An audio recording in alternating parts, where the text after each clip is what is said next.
Friends हाजिर है बहुत ही बेहतरीन क्वेश्चन के साथ। जैसे इससे पहले वाले वीडियो में आपने देखा था, हमने थोड़े इससे सिंपल वाले क्वेश्चन लिए थे जो रेशनल और इरेशनल को कैसे क्लासिफाई करते हैं। अब है थोड़े से अच्छे लेवल के क्वेश्चन है, इनको कैसे सॉल्व करेंगे।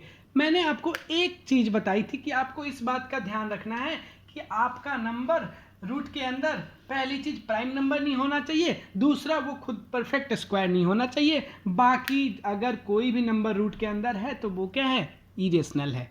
ठीक है, अब इस बात को अगर आपको याद रखा है आपने, तो अब हम सॉल्व कर सकते हैं। टू आपका क्या है, आप कहेंगे रेशनल नंबर है, और ये क्या है, आप कहेंगे ये इरेशनल है। क्यों इरेशनल है? क्योंकि रूट के अंदर प्राइम नंबर है, तो डेफिनेट ये इरेशनल नंबर होगा। और rational minus irrational always irrational होता है। समझ में आ गई बात? और देखने में भी ये लग रहा है कि 2 माइनस रूट 5 ये रेशनल हो सकता है क्या? हो सकता है ये रेशनल? नहीं हो सकता है। क्यों? क्योंकि इसमें से 2 में से अगर हम रूट 5 को माइनस करते हैं, सपोज कीजिए आप, तो क्या होगा, 2 और माइनस रूट 5 का वैल्यू होता है 2 पॉइंट डॉट डॉट डॉट, ये लंबी दूरी तक जाएगा। और फिर जब इसे सब्सट्रैक्ट करेंगे आप, तो वो भी आगे जो सब्सट्रैक्ट होके आएगा वो भी ऐसे ही dot dot non terminating non repeating number होगा, जो कि हमारा इरेशनल नंबर होता है। समझ में आ रही है बातें? चले दूसरे क्वेश्चन को देखते हैं। क्या करेंगे कि दूसरे क्वेश्चन बहुत ईजी है। हर बार आपको, अब देखिए, अगर कुछ कैलकुलेशन दिया है तो पहले कैलकुलेशन कर लेंगे, उसके बाद रेशनल और इरेशनल को हम क्लासीफाई करेंगे। क्या करेंगे? पहले अगर कुछ कैलकुलेशन है, प्लस है, माइनस है, गुना है, भाग है, तो उसे कर लेंगे। उसके बाद जो रिजल्ट आएगा ना, उसको क्लासीफाई करेंगे। तो यहाँ पे हमें कैलकुलेशन दिख रहा है 3 प्लस रूट 23, और ये ब्रैकेट के बाहर माइनस रूट 23। अच्छा, प्लस 23 माइनस रूट 23 कैंसिल हो जाएगा, तो लास्ट हमें रिजल्ट क्या मिला, 3। अब इसके बारे में सोचना है कि ये रेशनल है कि नहीं, ना कि यहीं पे आप सोचना स्टार्ट कर दें। समझ रहे हैं आप बातों को?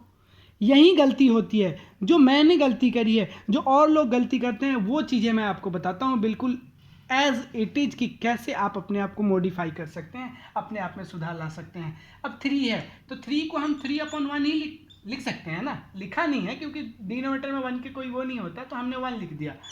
और अब हम इसे P/Q के फॉर्म में लिख रहे हैं, मतलब ये रेशनल है। जिसे हम P/Q के फॉर्म में लिख लिए वो रेशनल नंबर है।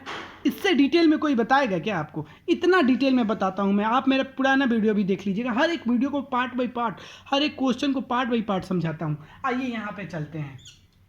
कह रहे 2√7/7 आप देख रहे हैं यहाँ पे डिवाइड हो रहा है, और जब भी डिवाइड हो रहा है मतलब क्या है, 2 यहाँ पे इन दोनों के बीच में मल्टीप्लाई है, 7 इंटू √7 है। अच्छा, ऐसे अगर नंबर होते हैं तो हम क्या करते हैं, मैंने क्या कहा, पहले कैलकुलेशन कर लीजिए। ये √7 से √7 कट जाएगा, आप कहेंगे जरूर कट जाएगा। बचा क्या हमारे पास, 2/7। अच्छा, 2/7 को हम क्या P/Q के फॉर्म में लिख रहे हैं ना, मतलब ये क्या है, ये रेशनल नंबर है। समझ में आ रही है बातें? कितने अच्छे से समझ रहे हैं हम। आप यहाँ तक आ गए, इधर आते हैं 1√2।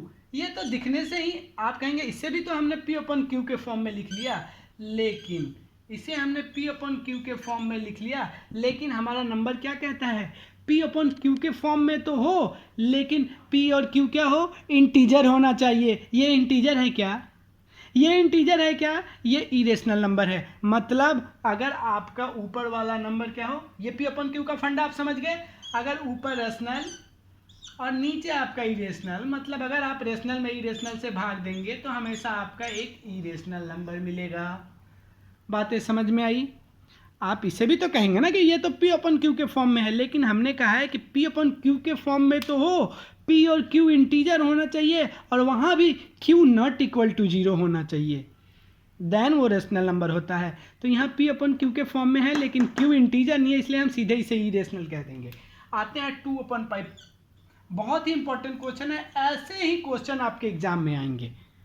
2/π।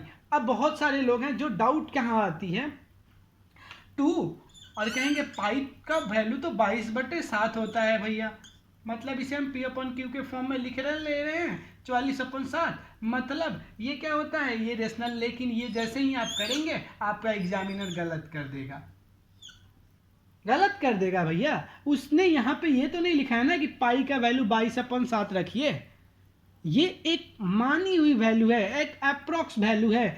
पाई का जो वैल्यू होता है, आपने तो ये भी पढ़ा होगा ना, 3.141516, ऐसे 100 ऑन, ये बहुत बड़ा वैल्यू आता है। सुपर कंप्यूटर फेल हो गया था पाई का वैल्यू निकालने के लिए, समझ रहे हैं ना। तो पाई को जहां भी आपको पाई दिखे ना, सीधे आप इरेशनल कह दीजिए। क्या कह दीजिए? इरेशनल।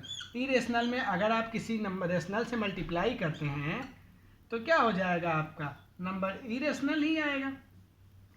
समझ में आ रही है बातें? समझ में आ रही है बातें?